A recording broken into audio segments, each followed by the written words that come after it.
नमस्ते। ददरा एकेडमी के online platform पर आप सभी का एक बार फिर स्वागत है। हम लोग हिंदी व्याकरण का अध्ययन कर रहे हैं और हिंदी व्याकरण में हमारी चर्चा संधि पर चल रही है। संधि पर चर्चा के क्रम में हम लोग स्वर संधि के विषय में पूर्ण रूप से अध्ययन कर चुके हैं। हम लोग अब व्यंजन संधि का अध्ययन कर रहे हैं और व्यंजन संधि पर अध्ययन के क्रम में हम लोगों ने व्यंजन संधि के दो नियमों को देख लिया है। तो आइए हम लोग इस चर्चा को आगे बढ़ाते हैं और व्यंजन संधि के आगे एक और नियम को देखते हैं। तो हमारे अध्ययन का जो बिंदु है वह है व्यंजन संधि। तो हम लोग जानते हैं कि व्यंजन संधि में व्यंजन का व्यंजन से व्यंजन का व्यंजन से व्यंजन का स्वर से अथवा स्वर का व्यंजन से मेल होने पर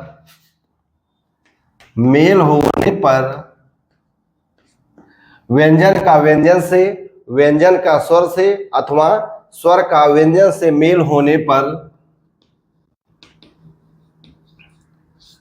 व्यंजन वर्ण में विकार होने पर व्यंजन वर्ण में विकार होने पर व्यंजन संधि होती है।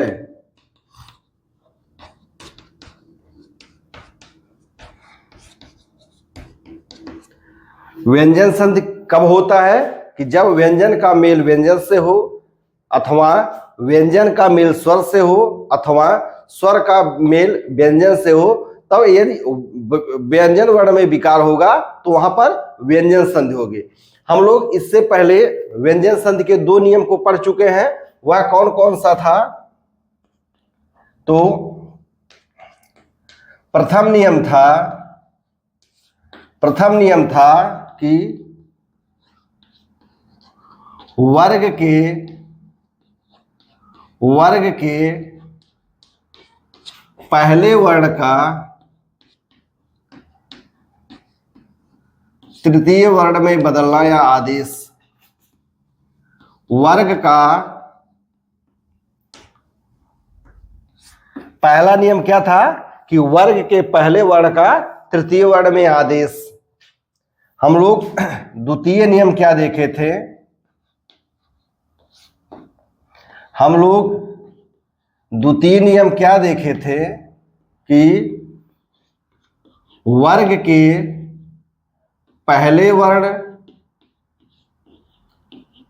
साथ ही था तृतीय वर्ण जिसमें द था। वर्ग के पहले या तृतीय वर्ण का पंचम वर्ण में आदेश।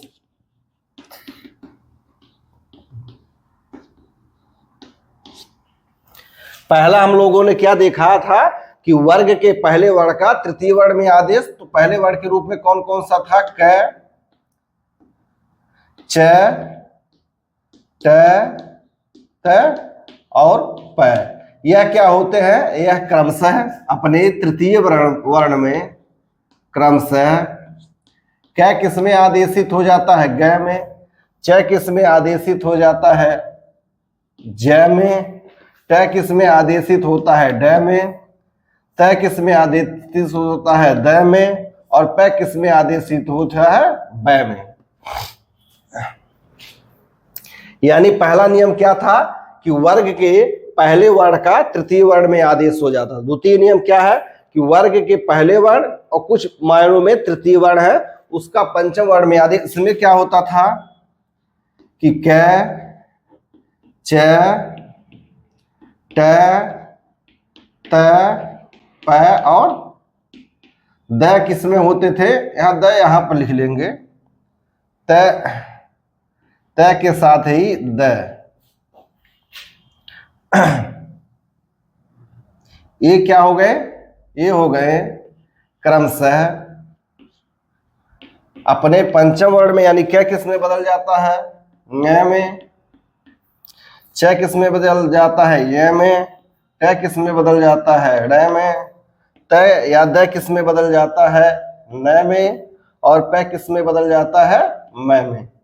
हम लोगों ने पीछे की वीडियो में पहले नियम को और दूसरे नियम को बहुत ही अच्छी तरीके से समझा। तो हम लोग जानते हैं कि जब व्यंजन का मेल व्यंजन से हो, अथवा व्यंजन का मेल स्वर से हो, अथवा स्वर का मेल व्यंजन से हो, तो व्यंजन वर्ण में विकार आएगा तो व्यंजन संयोगी। यानी पहले नियम में हमने क्या देखा कि वर्ग के पहले वर्ण का तृतीय वर्ण में आदेश हो जाता। किनके किनके द्वितीय पद का प्रथम वर्ण कौन सा होना चाहिए, आप लोग अगर यह जानना चाहते हैं तो पूरे वीडियो को देख लीजिए। फिर क्या था कि वर्ग के पहले वर्ग या तृतीय वर्ण के रूप में केवल द आता है, और कहीं कहीं पे ज भी आ जाता है। एक आध उदाहरण हमने दिखाया था कि पंचम वर्ण में आदेश हो जाता है, यानी क्या, ङ में, च, य में, ट, ड़ में, त और द, न में तथा प, म में आदेशित हो जाता है। हम लोग जब व्यंजन वर्णों को ध्यान से देखेंगे तो एक बार हम यहां लिख देते हैं व्यंजन वर्ण, तो हमारे पास एक जानकारी आ जाती है कि जो वर्ग का व्यंजन वर्ण में वर्ग का जो पहला व्यंजन होता है, तीसरा व्यंजन होता है और पांचवा व्यंजन होता है, वह अल्प प्राण होता है। यानी वर्ग का, यहां लिख दे अल्प प्राण नहीं, पूरा वर्ण व्यंजन हम लिख दे रहे हैं, क, ख, ग, घ, ङ, च, छ, ज, झ, य, ट, ठ, ड, ढ, ड़, त, थ, द, ध, न, प, फ, ब, भ, म, य, र, ल, व, उसके बाद तीनों स है और है। तो इसमें हम देखते हैं अल्प प्राण व्यंजन कौन कौन से होते हैं। हम यहाँ पर केवल व्यंजन को देख रहे हैं, तो पहला वर्ण होता है वर्ग का पहला वर्ण, तीसरा वर्ण और पांचवा वर्ण। महाप्राण वर्ण कौन कौन से होते हैं, तो वह होता है वर्ग का दूसरा वर्ण और चौथा वर्ण। फिर हम लोगों ने सघोष या घोष, पहले अघोष लिख लेते हैं। अघोष वर्ण कौन कौन से होते हैं, हम केवल वर्गीय व्यंजन का वर्गीय व्यंजन को देख रहे हैं, तो उसमें है वर्ग का पहला दूसरा वर्ण और तीनों सा, यानी स, श और स। यह क्या होते हैं, अघोष वर्ण होते हैं। सघोष वर्ण कौन कौन से होते हैं, तो सघोष वर्ण होते हैं कि तीसरा, चौथा, पांचवा, अंतःस्थ, स्वर तथा है, ये क्या होते हैं, यह होते हैं सघोष। एक वर्गीकरण यदि हम लोग और समझ ले तो काफी आसान हो जाएगा। एक होता है निरनुनासिक व्यंजन। निरनुनासिक व्यंजन वह कौन से होते हैं, तो पंचम वर्ण को छोड़ करके, वर्ग के पंचम वर्ण को छोड़ करके।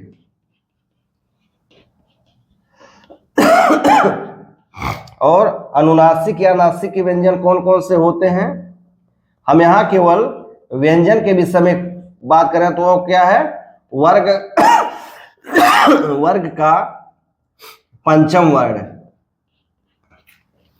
तो हम लोग पहले दूसरे नियम में क्या देखते हैं, वर्णमाला यहाँ लिखने का कोई विशेष औचित्य नहीं है, लेकिन हम लोग पहले नियम में क्या देख रहे हैं कि वर्ग के पहले वर्ण का तृतीय वर्ण में आदेश, यानी वर्ग का जो पहला वर्ण है, वर्ग का पहला वर्ण क है, च है, ट है, त है, प है। यह कौन कौन से हैं, वर्गीय व्यंजन है। वर्ग का पहला वर्ण क्या हो गया, तो अल्प प्राण हो गया। फिर क्या हुआ, तृतीय वर्ण में आदेश, तृतीय वर्ण क्या हुआ, ग, ज, ड, द और ब। यह भी क्या हो गए, यह भी हो गए अल्प प्राण। क्या हो गए, अल्प प्राण। यानी अल्प प्राण व्यंजन किसमें आदेशित हो रहा है, अल्प प्राण व्यंजन में। किसमें, पहले नियम में। और ग क्या है, क देखिए ए घोष है, वर्ग का पहला दूसरा वर्ण। क क्या है, ए घोष है, और तीसरा वर्ण क्या है, स घोष है। यानी पहले नियम में क्या होता है कि ए घोष अल्प प्राण व्यंजन स घोष अल्प प्राण व्यंजन में बदल जाता है। ध्यान से समझिए, पहले नियम में क्या होता है कि ए घोष अल्प प्राण व्यंजन, ए घोष अल्प प्राण व्यंजन स घोष अल्प प्राण व्यंजन में आदेशित हो जाता है, बदल जाता है।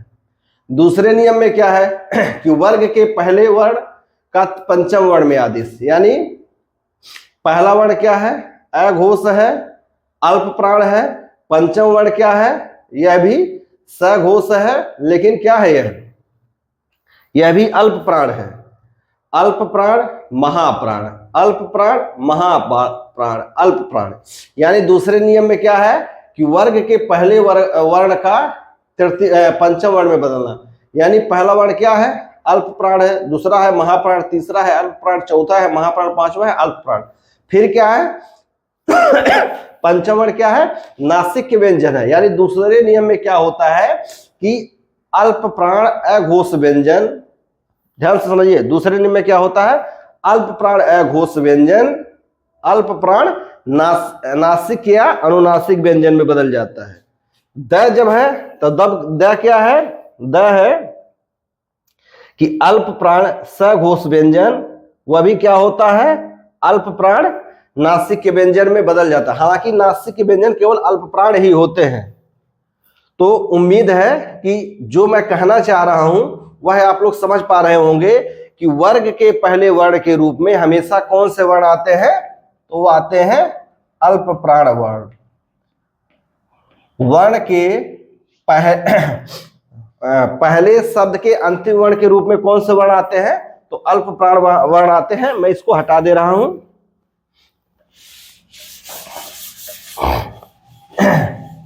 तो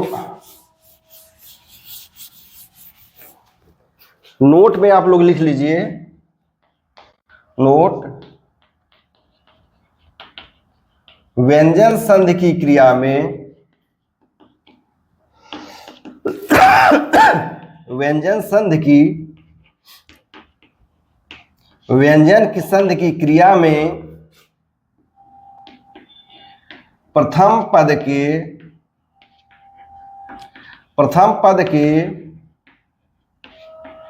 अंतिम वर्ण के, व्यंजन संधि की क्रिया में प्रथम पद के अंतिम वर्ण के रूप में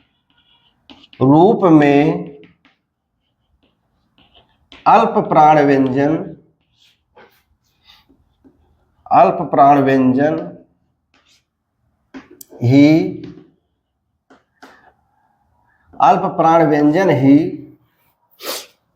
भाग लेते हैं। व्यंजन संधि की क्रिया में प्रथम पद के अंतिम वर्ण के रूप में अल्प प्राण व्यंजन ही भाग लेते हैं, जिसमें क्या क्या होता है, जिसमें अल्प प्राण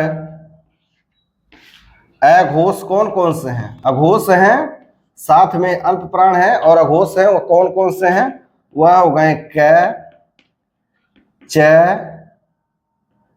ट, त और प।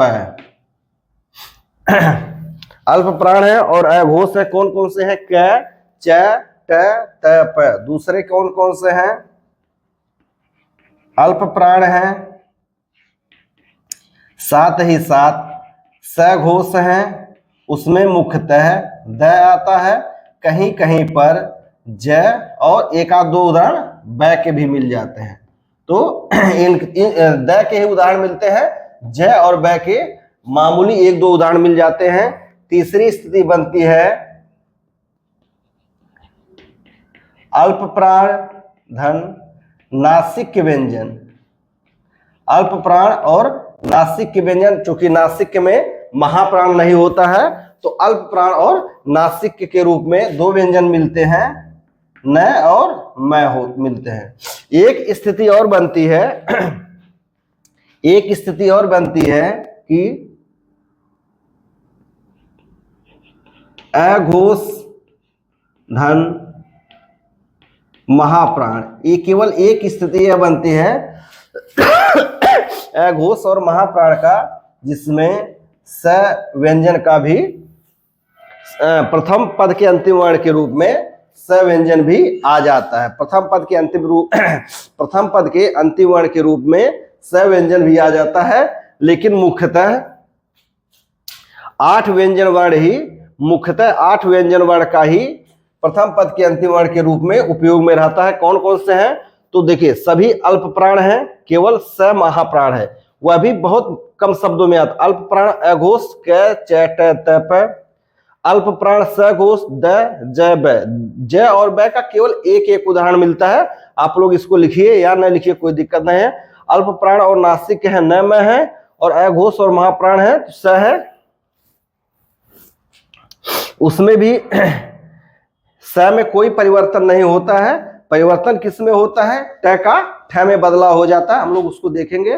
तो उम्मीद है ये इतनी बातें आप लोग समझ पा गए होंगे कि व्यंजन संधि की क्रिया में प्रथम पद के अंतिम वर्ण के रूप में अल्प प्राण व्यंजन ही प्राय भाग लेते हैं। इसमें एक केवल उदाहरण है जो अघोष है और महाप्राण है। हालांकि अल्प प्राण अघोष के रूप में भी भाग लेता है, सघोष के रूप में भी भाग लेता है, और नासिक के रूप में भी भाग लेता है। हम लोग इसके पूर्व के 2 वीडियो में पहले नियम को देख चुके हैं, दूसरे नियम को देख चुके हैं। हमने क्या देखा कि वर्ग का पहला वर्ण तृतीय वर्ण में आदेश हो गया, और वर्ग का पहला वर्ण किसमें? पंचम वर्ण में आदेश हो। यानी जो आदेश की क्रिया होती है वह किसमें हो रही है? आदेश की जो क्रिया हो रही है वह भी किसमें हो रही है? पहला वर्ण अघोष है और अल्प प्राण है, तीसरा वर्ण भी अल्प प्राण है, पांचवा वर्ण भी अल्प प्राण है। यानी अल्प प्राण का जो आदेश हो रहा है वह भी प्रायः अल्प प्राण में ही हो रहा है। कुछ कुछ स्थितियों में महाप्राण में होता है। हम लोग जैसे जैसे संधि को देखेंगे वैसे वैसे ही करेंगे। तो इतनी बात उम्मीद है आप लोग समझ पाए होंगे। आइए हम लोग अब तीसरे नियम को देखते हैं। हम लोगों ने पहले अल्प प्राण अघोष को देख लिया, अब हम लोग अल्प प्राण सघोष को देखेंगे। अल्प प्राण सघोष को देखेंगे। हम लोग द को एक नियम देख चुके हैं जो पंचम वर्ण में बदलता है। अब देखते हैं द पहले वर्ण में कैसे बदलता है। तो आइए हम लोग इस तृतीय नियम को देख लेते हैं। हम इसको हटा दे रहे हैं। व्यंजन संधि का तृतीय नियम।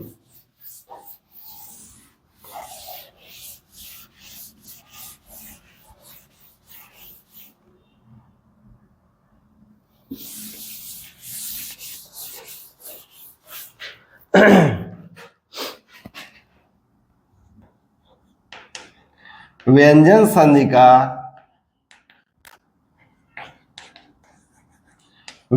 संधि का तृतीय नियम। अभी तक हमने देखा कि अघोष व्यंजन वर्ण संधि की क्रिया करके अपने सघोष या नासिक व्यंजन के रूप में आदेश हो जाता है। इस नियम में हम लोग देखेंगे कि सघोष व्यंजन वर्ण संधि की क्रिया करके किस रूप में आ रहा है। तो व्यंजन संधि का जो तृतीय नियम है इसमें क्या है? यह क्या कह रहा है कि यदि सघोष व्यंजन वर्ण के पश्चात यदि सघोष व्यंजन वर्ण के पश्चात यदि सघोष व्यंजन वर्ण के पश्चात अघोष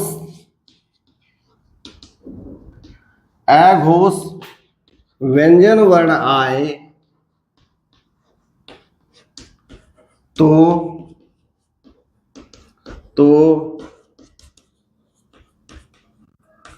संधि होने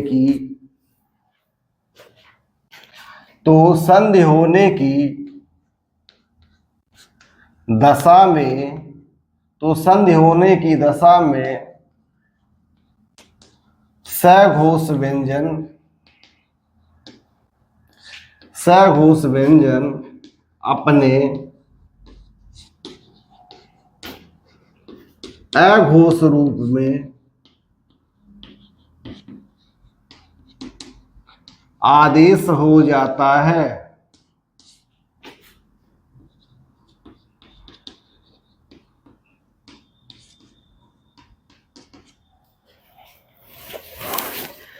व्यंजन संधि का तृतीय नियम क्या कर रहा है कि यदि सघोष व्यंजन के पश्चात अघोष व्यंजन वर्ण आए तो सघोष व्यंजन वर्ण अपने अघोष व्यंजन में यानी संध होने की दशा में अपने अघोष रूप में आदेश हो जाता है। ऐसा क्यों होता है?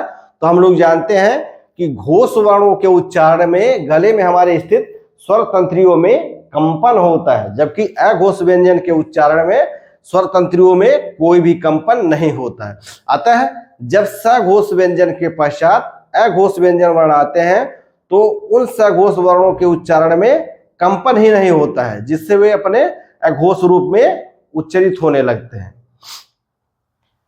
हम लोग जब भी देखे हैं कि संधि की क्रिया में वर्ग का पहला, तीसरा, पंचम वर्ण ही प्रथम पद के अंतिम वर्ण के रूप में आता है, तो हम लोग देखे हैं कि चाहे सघोष रूप हो चाहे अघोष रूप हो, या नासिक में तो चूंकि महाप्राण आता नहीं है, अल्प प्राण व्यंजन ही संधि की क्रिया में भाग लेते हैं। तो हम लोगों ने देखा कि व्यंजन संधि का तृतीय नियम क्या है कि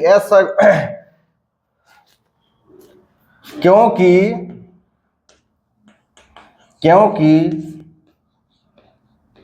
सघोष व्यंजन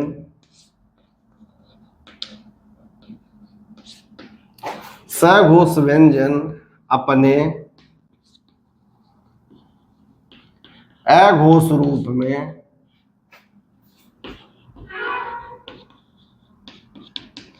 सघोष व्यंजन अपने अघोष रूप में आदेश होता है,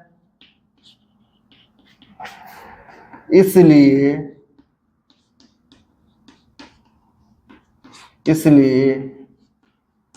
इस नियम को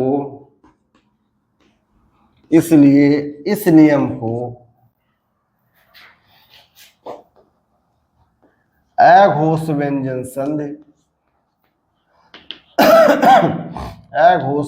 संधि कहा जाता है।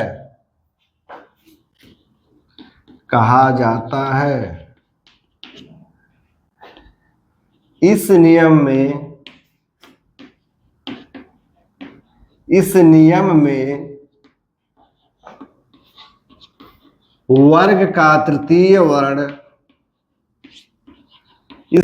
में वर्ग का तृतीय वर्ण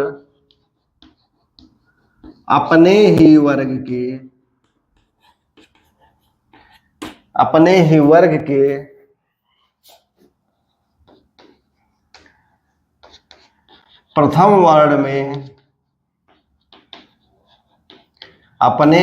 के प्रथम वर्ण में आदेश होता है,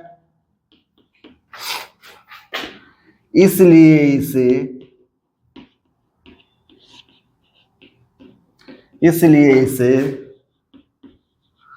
प्रथमाक्षर नियम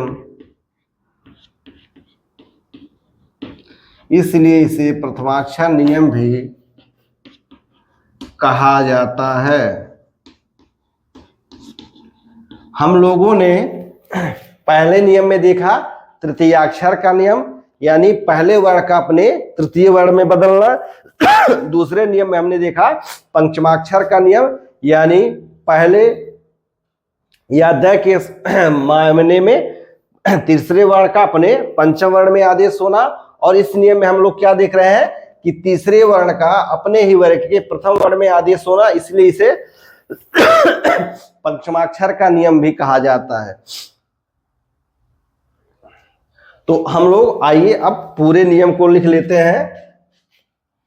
पूरा नियम क्या बनता है? नियम बनता है कि यदि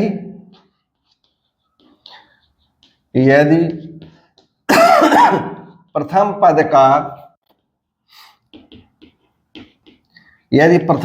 का अंतिम वर्ण वर्ग का तृतीय वर्ण हो,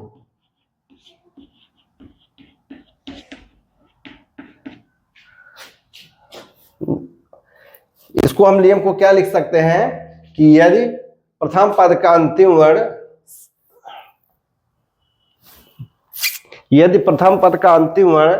वर्ग का तृतीय वर्ण हो तथा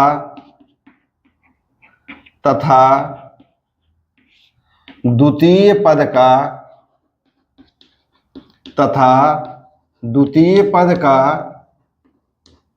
प्रथम वर्ण, यह नियम क्या कहता है कि यदि प्रथम पद का अंतिम वर्ण वर्ग का तृतीय वर्ण हो तथा द्वितीय पद का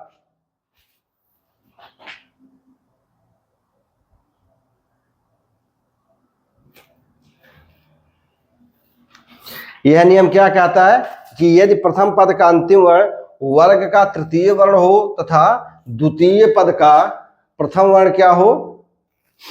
द्वितीय पद का प्रथम वर्ण, यहां थोड़ा सा इसको हटा, यदि प्रथम पद का अंतिम वर्ण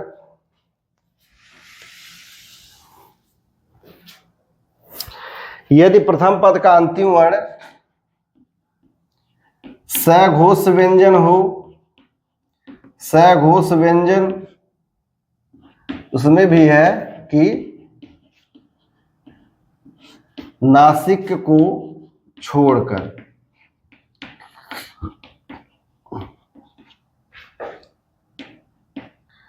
जैसे हम लोगों ने पहले नियम में देखा था नासिक को छोड़कर, तो हम लोग तीसरे नियम में भी देख रहे हैं नासिक को छोड़कर। यदि प्रथम पद का अंतिम वर्ण सघोष व्यंजन हो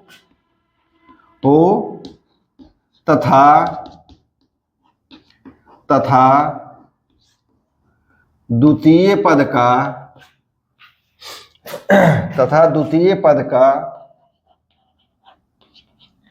प्रथम वर्ण अघोष व्यंजन हो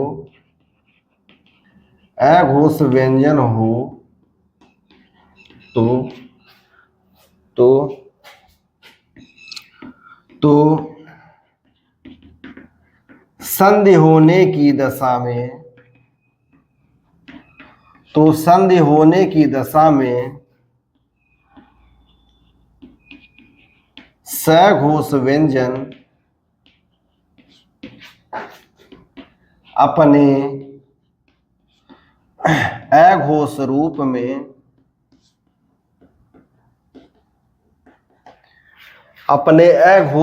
में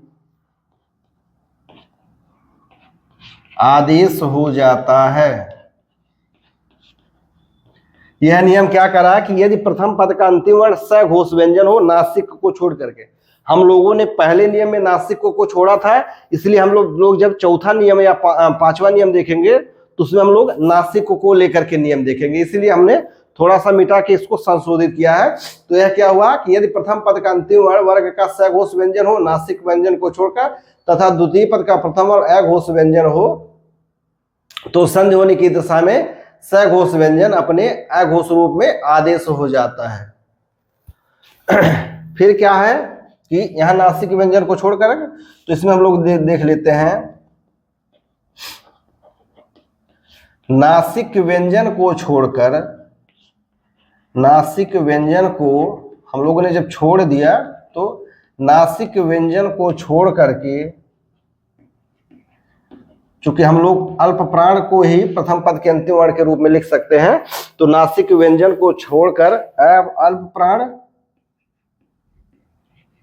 सघोष रूप में केवल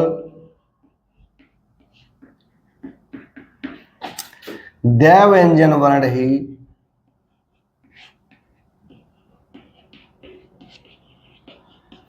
यह क्या कह रहा है कि नासिक व्यंजन को छोड़ करके सघोष रूप में अल्प प्राण व्यंजन केवल अल्प प्राण सघोष रूप में केवल द व्यंजन वर्ण ही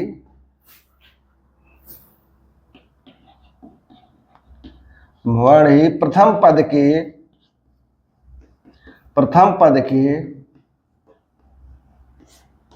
अंतिम वर्ण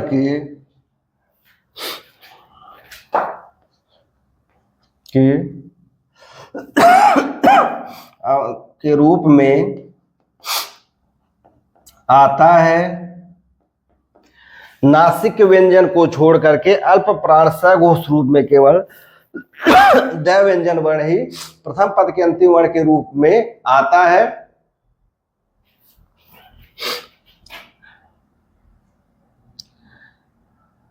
इसलिए इसे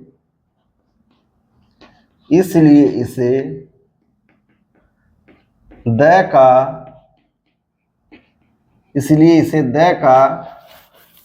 नियम भी कहा जाता है। इसलिए इसे क्या कहा जाता है? इसे द का नियम भी कहा जाता है। अब यह द का जो नियम होता है वह भी शर्तिया है। क्या है? इसके साथ कुछ शर्त है।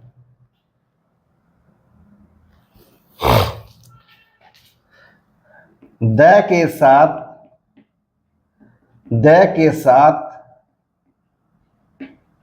संधि की क्रिया में केवल क वर्ग त वर्ग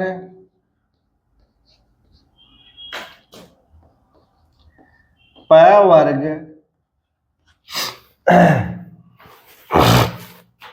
द के संधि की क्रिया में केवल क वर्ग त वर्ग प वर्ग व दंत से ही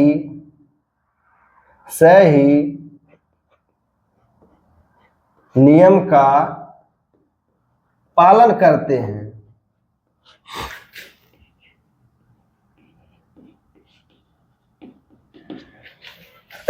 कहने का क्या मतलब है?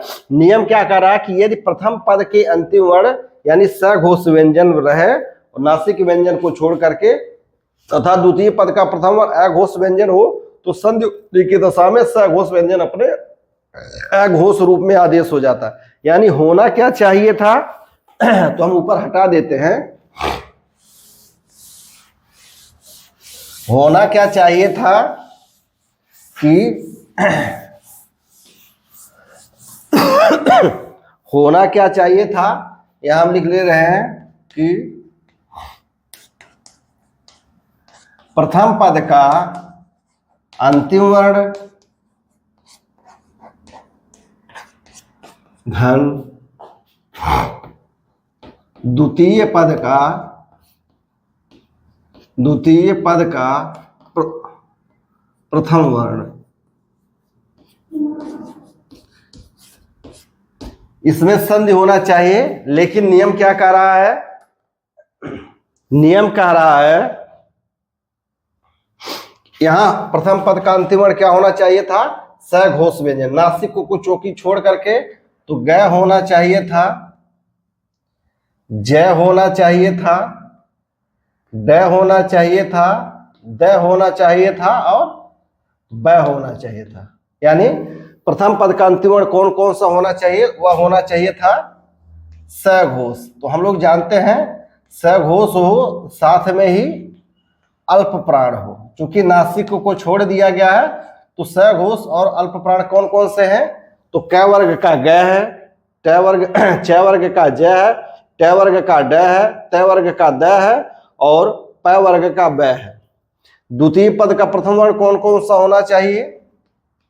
तो यह क होना चाहिए, यह च होना चाहिए, यह ड होना चाहिए, यहां द होना चाहिए, द, यहां द ही ठीक था। यहां क्या होना चाहिए? ट होना चाहिए, यहां त होना चाहिए और यहां प होना चाहिए। यानी प्रथम पद का अंतिम वर्ण इनमें से पांचों में से कोई एक होना चाहिए और द्वितीय पद का प्रथम वर्ण इन पांचों में से कोई एक होना चाहिए। तो क्या होता? ग, ग, क में आदेश होता, च, ज, च में आदेश होता, ड, ट में आदेश होता, ध, त में आदेश होता और ब, प में आदेश होता। लेकिन ऐसा नहीं होता है, ऐसा नहीं होता है। इस नियम में अपवाद की स्थिति बनती है। इस नियम में क्या बनता है? अपवाद की स्थिति बनती है। उसमें क्या होता है कि जब चूंकि प्रथम पद के अंतिम वर्ण के रूप में ग वर्ण कभी नहीं मिलते हैं, ज वर्ण कभी नहीं मिलते हैं, ड वर्ण कहीं नहीं मिलते हैं। एक उदाहरण ब का ही मिलता है, मान लीजिए ये भी कहीं नहीं मिलता है। यानी प्रथम पद के अंतिम वर्ण के रूप में न तो ग कहीं प्राप्त होता है, न ज प्राप्त होता है, न ड प्राप्त होता है और न ही ब प्राप्त होता है, तो हम इनको हटा देते हैं। यानी प्रथम पद का जो अंतिम वर्ण होता है वह क्या होता है? वह कैसे मेल करेगा? तब तो संधि की क्रिया होगी, कोई दिक्कत नहीं है। द का मेल जब च से होता है तो यह अपवाद की स्थिति बनती है।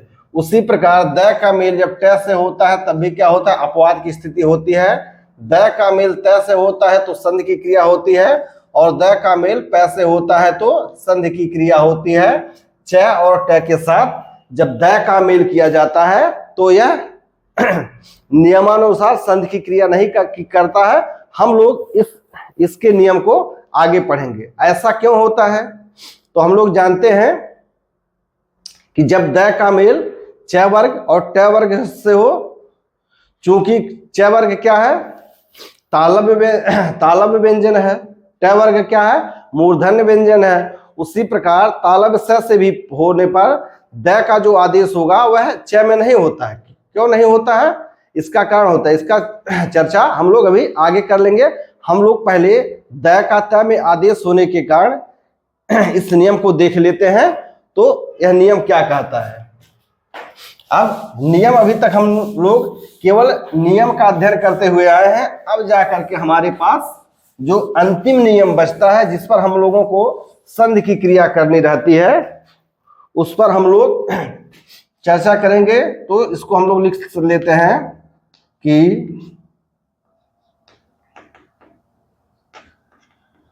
व्यंजन संधि का तृतीय नियम, व्यंजन संधि का तृतीय नियम, व्यंजन संधि का तृतीय नियम क्या कहता है? यही पूरा नियम है कि यदि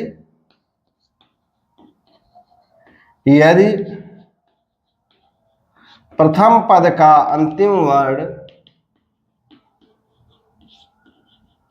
यदि प्रथम पद का अंतिम वर्ण चूंकि ग, ज, ड और ब प्रथम पद के अंतिम वर्ण के रूप में नहीं आते हैं, तो हम लोग सीधे द को लिख देते हैं कि यदि प्रथम पद का अंतिम वर्ण द हो तथा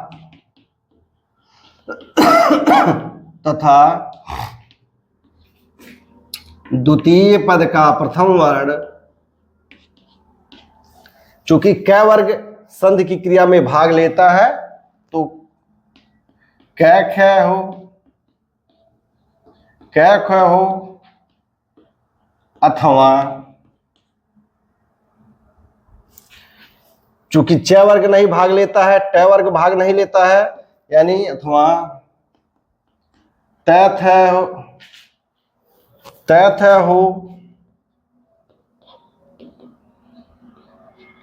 अथवा पैफ हो अथवा दंत स हो, तो यदि प्रथम पद का अंतिम वर्ण द हो तथा द्वितीय पद का प्रथम वर्ण कै ख हो अथवा तैथ हो अथवा पैफ हो अथवा दंत स हो, तो संधि होने की दशा में द अपने अघोष रूप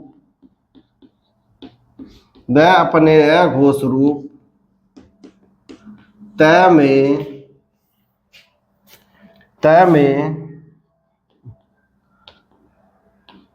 आदेश हो जाता है।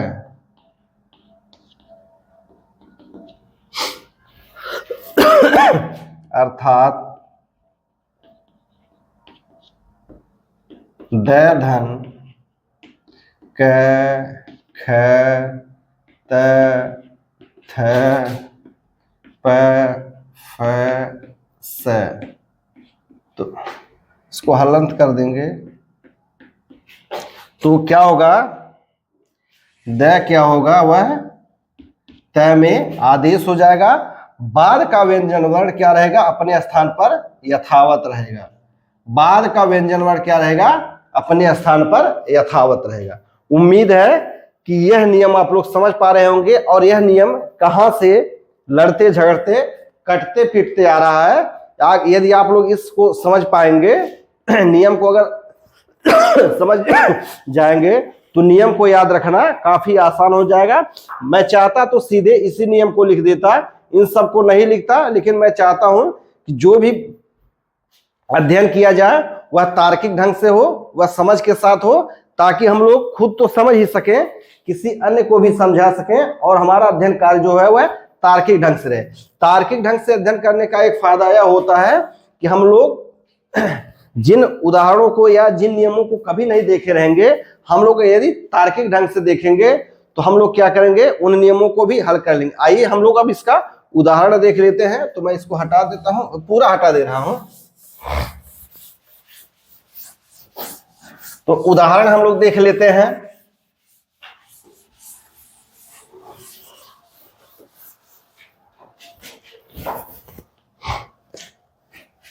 उदाहरण देख लेते हैं।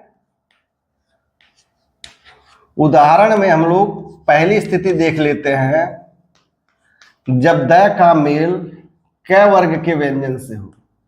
द का मेल क वर्ग के व्यंजन से हो। इसमें एक शब्द है उद्धन कल। उद्धन कल। तो हम लोग इसके पहले संधि करने का जो पंच विधा पढ़े थे वह था शब्द युग्म, वर्ण विच्छेद, संधि वर्ण, वर्ण परिवर्तन और संधियुक्त शब्द।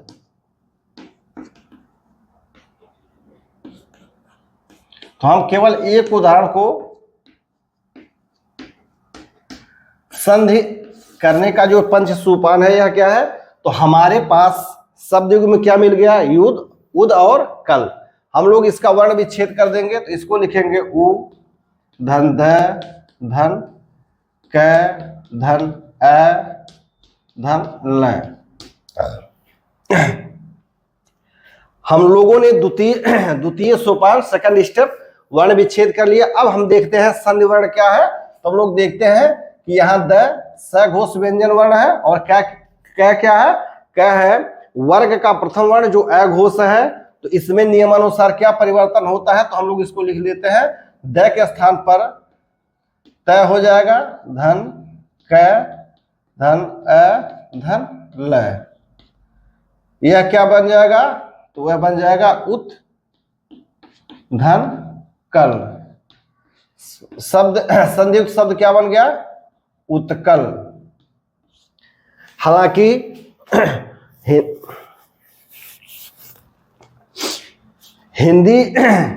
हिंदी की हम लोग जब संधि करते हैं तो कुछ ऐसे शब्द युग्म है जो हमें काफी संशय में डालते हैं, जिसमें एक शब्द युग्म है तत् कि तत् है, तद है कि तत् है, उद है कि उत है, सत है कि सद है।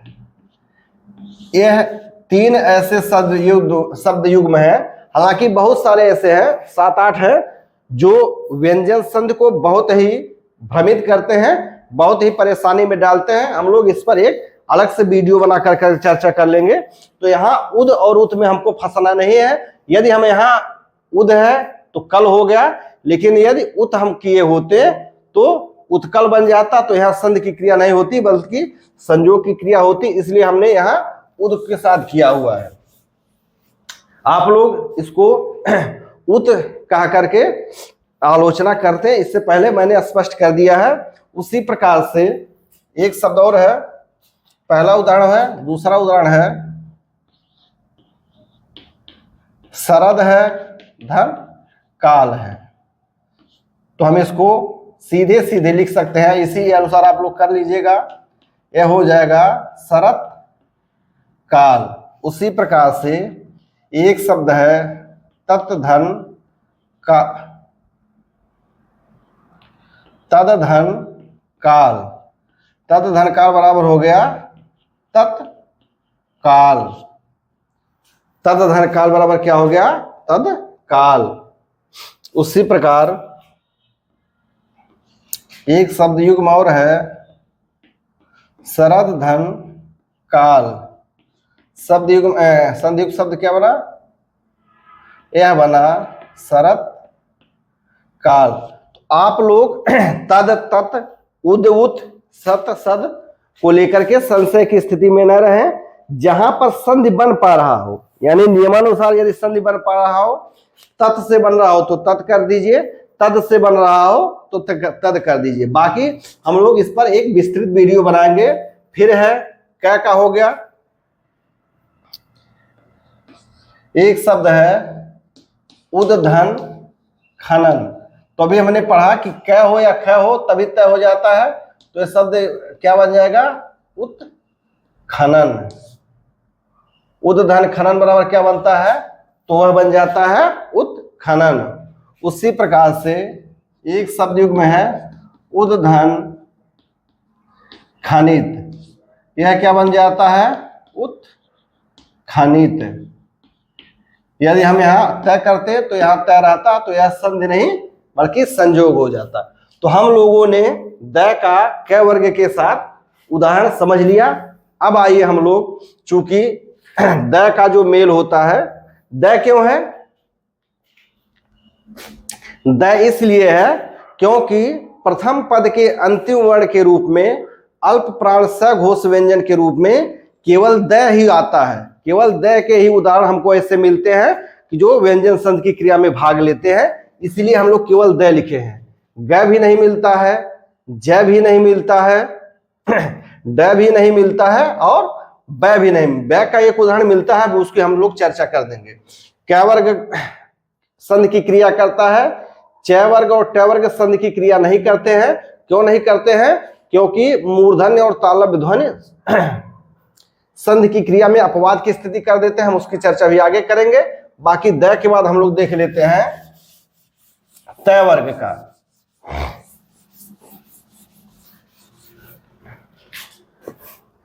हमारे पास जो भी स्थिति बनती हुआ क्या है? द धन तय वर्ग।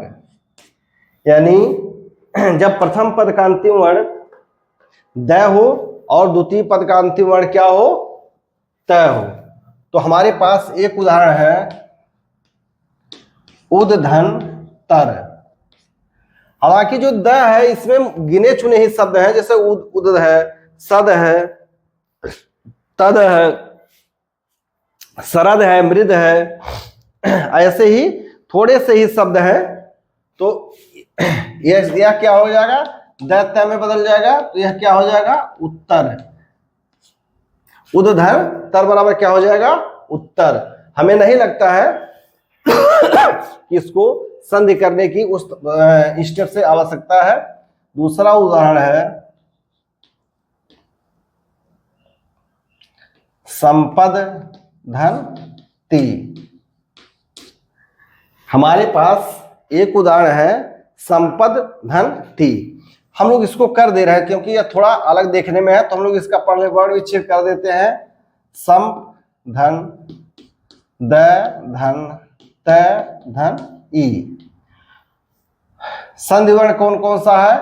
तो द का मेल त से हो रहा है, तो यह क्या हो गया? संप धन त धन ती। शब्द क्या बन गया?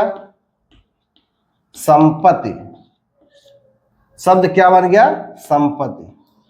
उम्मीद है कि संधि करने की यह विधा आप लोग समझ पा रहे होंगे। उसी प्रकार एक शब्द है उद्धन तीर्ण।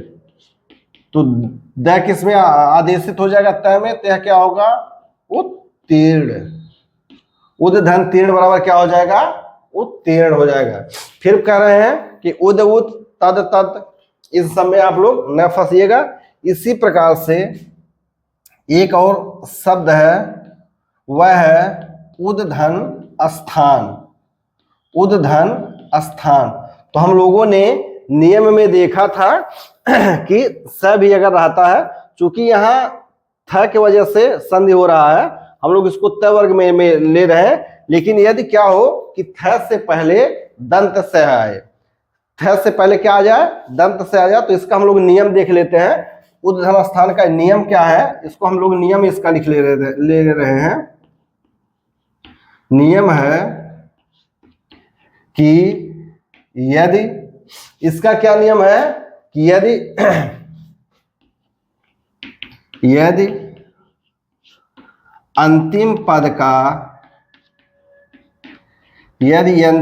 का प्रथम वर्ण क्या हो? दंत से हो। यदि अंतिम पद का प्रथम वर्ण दंत से हो तथा उसके पश्चात थ हो। यदि नियम क्या कह रहा है? यदि अंतिम पद का प्रथम वर्ण दंत से हो तथा उसके पश्चात थ हो। यदि अंतिम पद का प्रथम वर्ण स हो तथा उसके पश्चात थ हो तो संधि की क्रिया में द का आदेश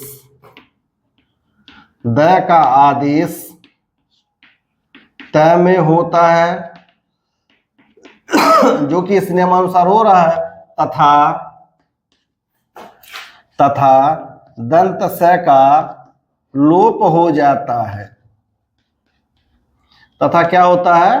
दंत स का लोप हो जाता है। हम लोग जब लोप संधि विधि पढ़ेंगे तब भी इसमें देखेंगे। तो यह क्या होता है? क्या कर रहा है कि यदि अंतिम पद का प्रथम वर्ण स हो तो दंत स है, उसके पश्चात थ हो, हाँ ठीक है, तो संधि होने की दशा में द क्या करा? तय में बदल जाएगा और स का लोप हो जाएगा, यानी स यह गायब हो जाएगा। तो यह क्या बन जाएगा? उ तय में आ जाएगा और स क्या हो जाएगा? लोप हो जाएगा, यानी शब्द क्या बन जाएगा? उत्थान।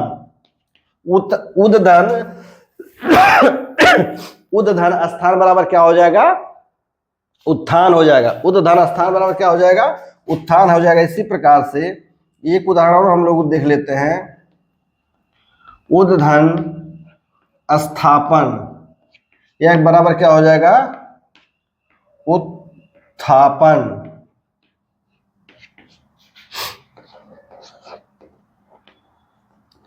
उद्धन स्थित, यह क्या बन जाएगा? उत्थित। उद्धन स्थित बराबर क्या बन जाएगा? उत्थित।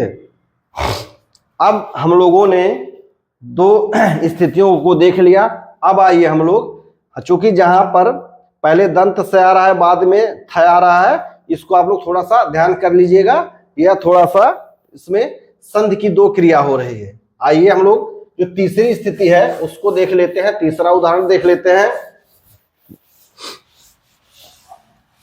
तीसरा उदाहरण क्या होता है कि द धन प वर्ग, यानी द के बाद प वर्ग का कौन कौन सा व्यंजन, क वर्ग का कौन कौन से आ सकता है, क अथवा ख। त वर्ग का कौन सा आया था, त अथवा थ। तो प वर्ग का कौन सा आएगा, प अथवा फ। प वर्ग का हम लोग उदाहरण देख लेते हैं। तो इसका वो एक उदाहरण है, उद धन पन बराबर द के स्थान पर क्या हो जाएगा, वह क्या हो जाएगा, उत्पन्न। उद धन पन्न बराबर क्या हो जाएगा, उत्पन्न। उसी प्रकार से एक उदाहरण है, उद धन पीड़न बराबर उत्पीड़न। उद धन पीड़न बराबर क्या हो जाएगा, उत्पीड़न। इसी प्रकार से एक उदाहरण है, गुब धन पचति। पहला एक उदाहरण है जो अंतिम में द के स्थान पर ब है, तो यह क्या बन जाएगा, ब का प बन जाएगा, यह क्या होगा, गुब पचति। यह कहाँ दिया गया है, तो यह ल्यूसेंट के किताब में यह उदाहरण दिया गया है। इसका जो चौथा उदाहरण होता है वह है उद धन फुल बराबर क्या होगा, उत्फुल्ल। उम्मीद है कि संधि करने की यह क्रिया, संधि करने की यह विधा आप लोग समझ पा रहे होंगे।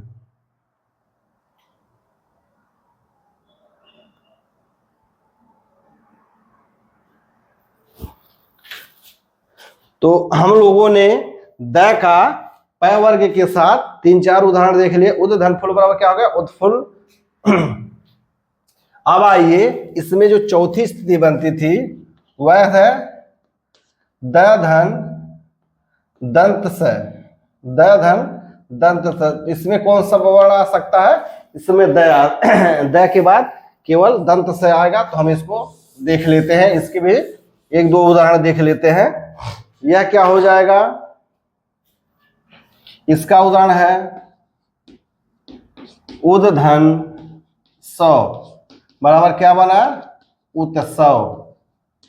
उद धन सौ बराबर क्या बन गया, उत्सव। फिर क्या है, सद धन संग बराबर क्या हो गया, सत्संग। अब यदि हम सद को गलत मान के सत लिख देंगे, तो सत का जब मेल संग से होगा तो क्या हो जाएगा, सत्संग होगा, तब वहां पर संधि की क्रिया नहीं होगी। उसी प्रकार एक और शब्द है तदधन सम बराबर क्या हो गया, तत्सम। तदधन सम बराबर क्या हो गया, तत्सम। तो हमारा इस प्रकार से यह नियम क्या होता है, पूरा होता है। यह नियम क्या होता है, पूरा होता है। अभी हम इसको हटा देते हैं। हमने जो इस नियम को देखा, इस पे हम लोग एक छोटी सी चर्चा कर लेते हैं। वह चर्चा क्या है कि द का मेल केवल क वर्ग, त वर्ग, प वर्ग और दंत स से ही क्यों हुआ, इसमें च वर्ग और ट वर्ग से क्यों नहीं हुआ।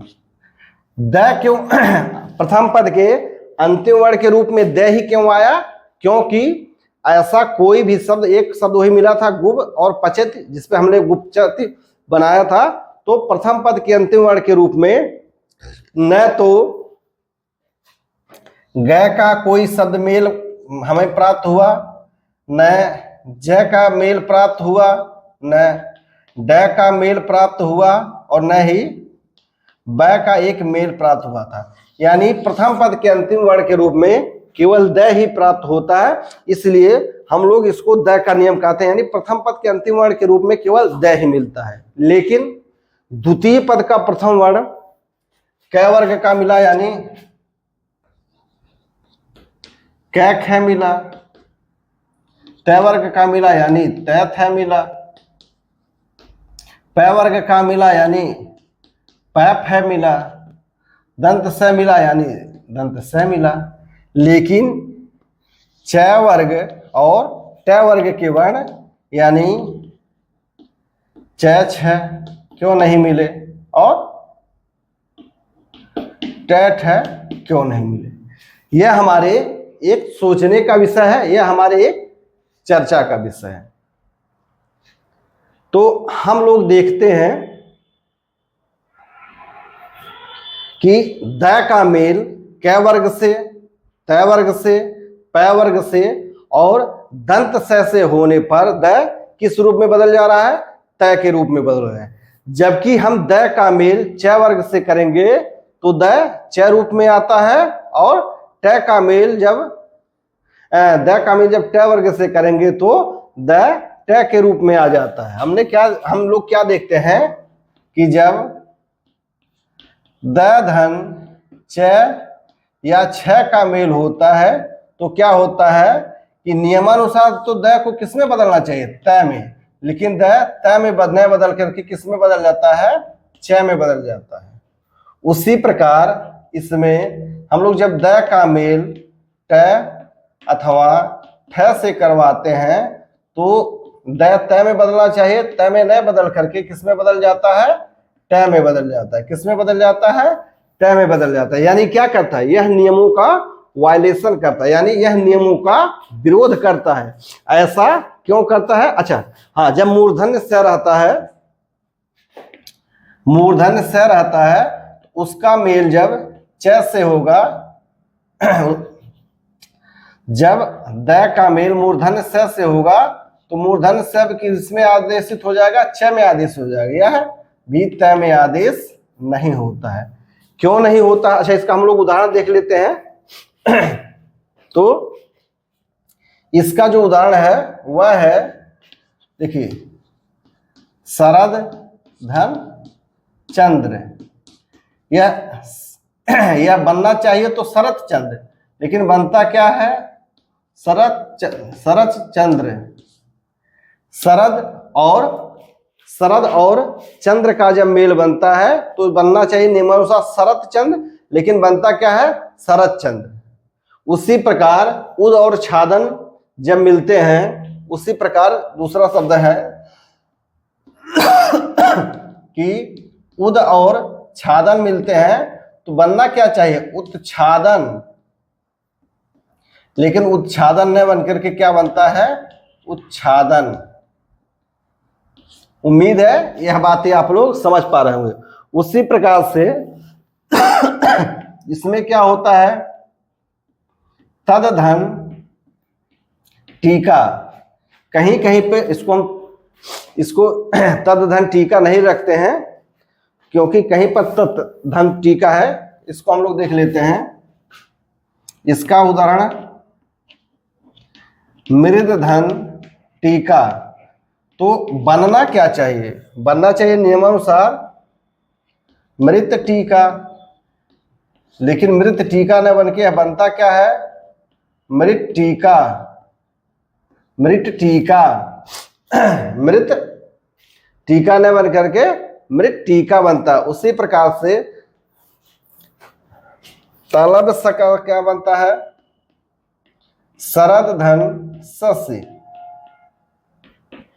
शरद धन सस्य, यह क्या बनता है? तो यह बनता है शरद छस्य।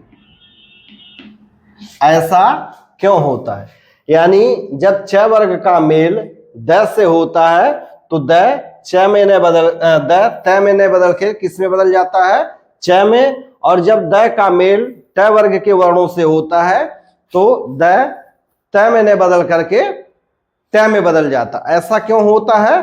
तो द का मेल च वर्ग, ट वर्ग और मूर्धन्य स से होने पर त क्यों नहीं बनता है? हम लोग इसका व्याख्या क्या है? तो हम लोग जानते हैं कि द के उच्चारण में जिह्वा का जो हमारा आगे का भाग होता है वह ऊपरी दांतों को स्पर्श करता है। हम इसको मिटा के थोड़ा थोड़ा हिंट भी लिखते रहें, तब आप लोग इसको अच्छी तरह से समझ पाएंगे कि आखिर इस नियम में ऐसा वायलेशन, ऐसा अपवाद क्यों होता है। तो हम लोग जानते हैं कि जो द का उच्चारण होता है वह क्या होता है? जिह्वा का अग्रभाग, जिह्वा का अग्रभाग ऊपरी दांतों को स्पर्श करता है।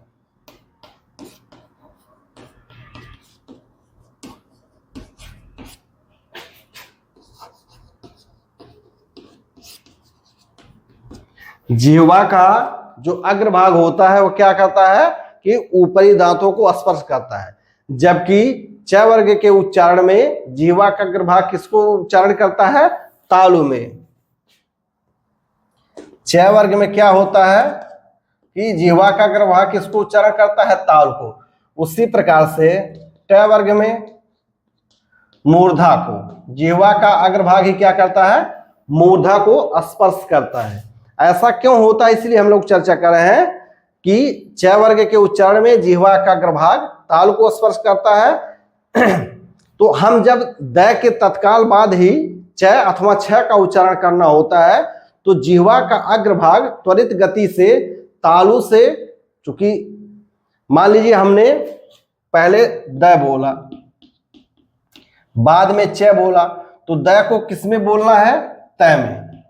द को किसमें बोलना है? त में। द क्या है? दंत है। यह क्या है? तालव्य है। त क्या है? दंत है, दंत वर्ण है।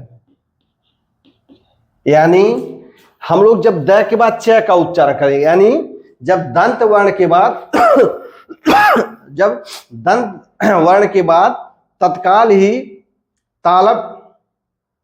तालव्य वर्ण का उच्चारण करना होता है तो जिह्वा का जो आगे का भाग होता है वह बहुत जल्दी से यानी त्वरित गति से तालु से दंत तक नहीं जाती है, यानी तालु से यह दंत तक च क्या होता है, यानी जिह्वा दंत से फिर तालु की ओर जाती है, और जब तालु से त को बोलने के लिए दंत पर जाना होता है तो जिह्वा क्या होती है कि दंत तक न जाकर के क्या होती है? तालु से ही उच्चरित होती है। इसलिए त क्या होता है? वह छ के रूप में उच्चरित होने लगता है। उम्मीद है यह बातें आप लोग समझ पा रहे होंगे। फिर से देख लीजिए कि अगर हमको द के बाद छ या छ का उच्चारण करना है तो द दंत वर्ण है, छ छ क्या है? तालव्य वर्ण है। तो हमको दंत यानी दंत द को बोलने के बाद तालव्य छ छ को बोलना होता है। फिर क्या होता है कि हमको त बोलने के लिए जिह्वा को फिर दंत पे ले जाना होता है, लेकिन तालव्य च के उच्चारण के बाद जिह्वा दंत तक न पहुंच करके ही तालु से ही उच्चरित होने लगती है, इसलिए त के स्थान पर छ का उच्चारण होता है। इसी प्रकार से क्या होता है कि ट वर्ग के उच्चारण में अर्थात मूर्धन्य ध्वनियों के साथ मेल होने पर भी होता है। द के उच्चारण में जिह्वा दंत के ऊपरी भाग को स्पर्श करती है, जबकि ट वर्ग के उच्चारण में जिह्वा को मूर्धा का स्पर्श करना होता है। जब द के तत्काल बाद ही ट ठ या स का उच्चारण करना होता है तो जिह्वा का अग्रभाग दंत तक न जाकर के क्या होता है? मूर्धा से ही उत्पन्न होने लगते हैं। इसलिए जब द का मेल ट ठ या तालव्य स से होता है तो क्या होता है कि द ट के रूप में उच्चरित होने लगती है, त के रूप में उच्चरित नहीं होने लगती है। उम्मीद है कि यह व्याख्या आप लोग समझ पा रहे होंगे। यदि कहीं पर कोई भी संशय रहता है तो आप लोग बिना किसी हिचक के निसंकोच रूप से पूछ सकते हैं। तो आज हम लोग व्यंजन संधि का जो तृतीय नियम है वह क्या है, सघोष व्यंजन संधि है, जिसमें हम लोगों ने द का नियम देखा है, जिसे प्रथमाक्षर का नियम भी कहते हैं। यहीं पर समाप्त होगा। आगे की कक्षा में हम लोग तत्, तद, उत, उद, सत और सद इनके विषय में देखेंगे। तो आज की कक्षा को हम लोग यहीं पर समाप्त करते हैं। आप सबका बहुत बहुत धन्यवाद।